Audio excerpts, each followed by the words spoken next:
বাইরে যখন বৃষ্টি পড়ছিল মেয়েটি দেখলো ছেলেটির হুইল চেয়ার রাস্তার কিনারায় আটকে গেছে। মেয়েটি গিয়ে তাকে সাহায্য করলো এবং তাকে তার ফুলের দোকানে নিয়ে এলো। তাকে বলল যতক্ষণ না বৃষ্টি থেমেছে ততক্ষণ এখানেই অপেক্ষা করতে। তখনই মেয়েটির মোবাইলে অ্যালার্ম ঘড়ি বেজে উঠলো আর তার রিংটোনটি ছিল ছেলেটির ভয়েসে। আসলে ছেলেটি ছিল একজন ভয়েস আর্টিস্ট। সে ভাবতে পারেনি যে মেয়েটি তার এত বড় ফ্যান। ছেলেটি তার আসল পরিচয় দিতে যাচ্ছিল, কিন্তু তখনই সে মেয়েটির মুখে শুনতে পেল মেয়েটি তাকে ঘিরে অনেক স্বপ্ন দেখেছে। তার আইডল বাস্তবে হবে একজন খুব সুন্দর মানুষ। ছেলেটি তার নিজের পায়ের দিকে একবার তাকালো, তারপর মেয়েটি যাতে নিরাশ না হয় তাই তার পরিচয় লুকিয়ে রাখলো। দুজনের কথাবার্তায় মেয়েটি জানতে পারলো ছেলেটি পাশের ফ্ল্যাটেই থাকে, তাই বৃষ্টি থামার পর তাকে পৌঁছে দিতে যায়। ছেলেটি তাকে ধন্যবাদ দেয় এই বলে যে তার বিকলাঙ্গতাকে বোঝাই হিসেবে নেয়নি। ছেলেটির এই হীনমন্যতা ভাব দেখে মেয়েটি তাকে বোঝায় এবং নানান মোটিভেশনাল কথা বলে অনুপ্রেরণা দেয়। ছেলেটি তখন মেয়েটিকে তার জীবনের আশার আলো হিসেবে দেখতে শুরু করে। তারপর মেয়েটি বাড়ি ফিরে ব্যাগ থেকে ফোন বের করতে গিয়ে দেখে ফোন নেই। তখন মনে পড়ে ফোনটি ছেলেটির হুইল চেয়ারে ফেলে এসেছে।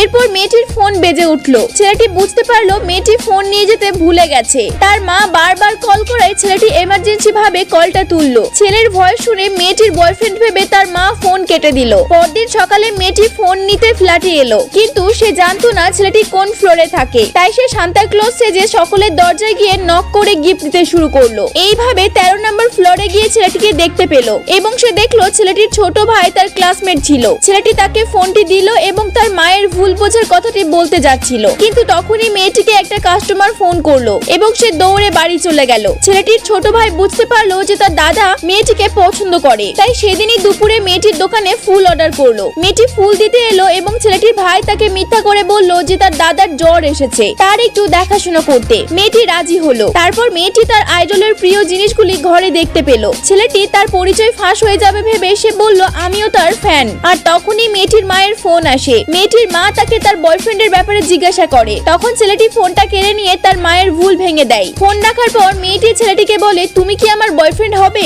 ছেলেটি কোনো উত্তর দেয় না।